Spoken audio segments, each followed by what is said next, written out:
Senator Rennick. Thank you, Acting Madam Deputy President.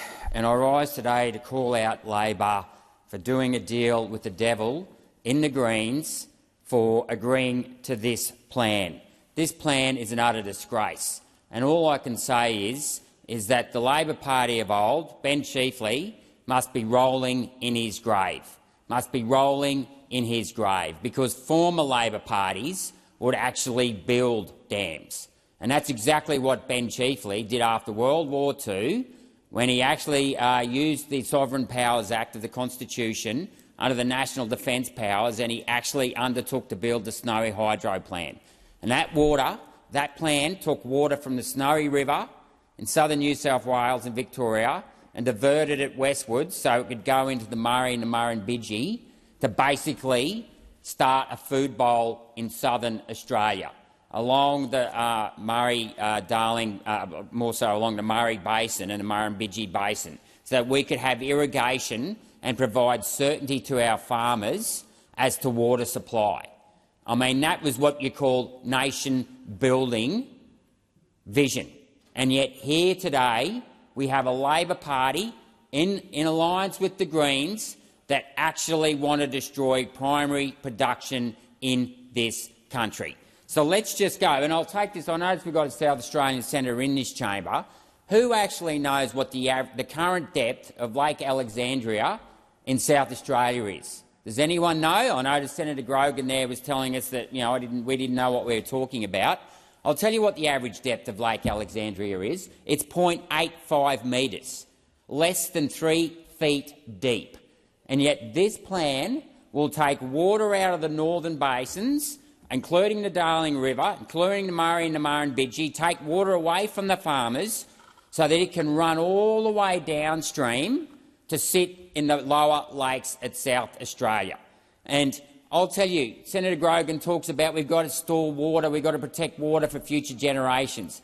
Well, here's a fact, is that water evaporates. Okay? And if you don't know, I think you should educate yourself. You should Google bomb evaporation map, and you will get an evaporation map of Australia that looks like this. And you will see that in the southern part of Australia, where the lower lakes are, is that the actual evaporation occurs at 2 metres a year. Occurs at 2 metres a year. Please wait for the call. Senator Pratt. My apologies. I draw to your attention that Senator Rennick was using a prop which is against the standing orders. Just draw here. Thank you. Thank you. I did notice and I did indicate visually for the senator to put it down, which he did. Thank you. Senator Rennick. Thank you. And of course, what we get here, of course, is when we start actually providing facts and figures, that evaporation in the lower lakes is at 2 metres a year. We currently have Lake Alexandria's depth at the moment of 0.85 metres. So that will evaporate in 6 months. That will evaporate in less than 6 months. Now, there's a way to solve all this, and that is to remove the lower barrages, okay? Because the lower lakes are actually, before settlement in Australia, were actually estuaries. They were actually more salt water than fresh water. And the only time you'd actually get it to be more fresh water than salt water was when you had the big floods. Okay, when you had the big floods. So what we need to be doing is actually removing the barges and let the lower lakes actually return to their natural state. That is what we should be doing. That is the true way to protect the environment of the lower lakes. The idea that we would build this massive dam over in southern New South Wales, this massive dams and tunnels, push water from the east to the west, only to then let it run all the way down to Lake Alexandria, where it'll just evaporate, is absurd. Is absolutely absurd. We should be maximising the use of that water flow as it goes through the system. And if anything, we should actually be building more dams, not less. And we should actually replicate the Snowy Hydro project about 1,500 kilometres north at a place above Grafton, where we've got the Clarence River, the mighty Clarence, a beautiful river.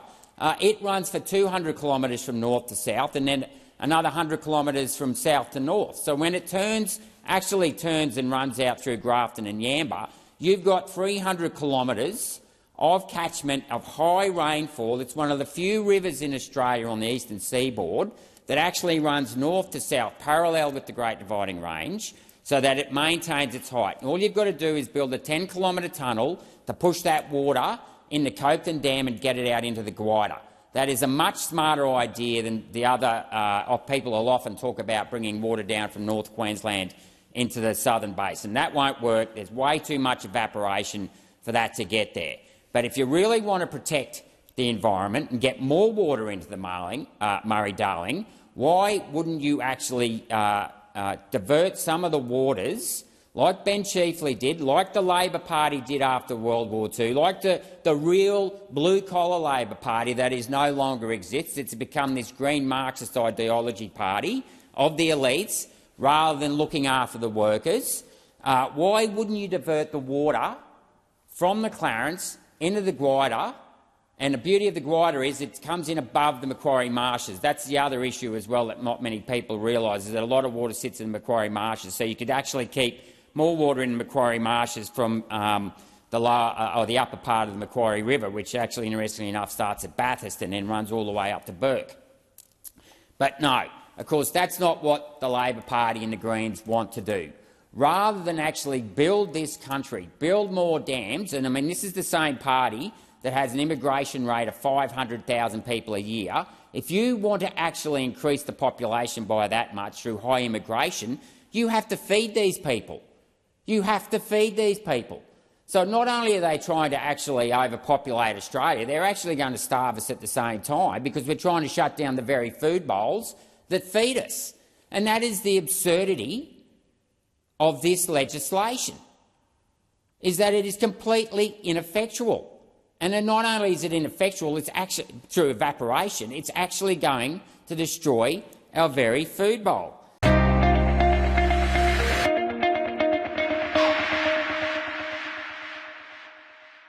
Authorised G. Rennick, LNP Chermside.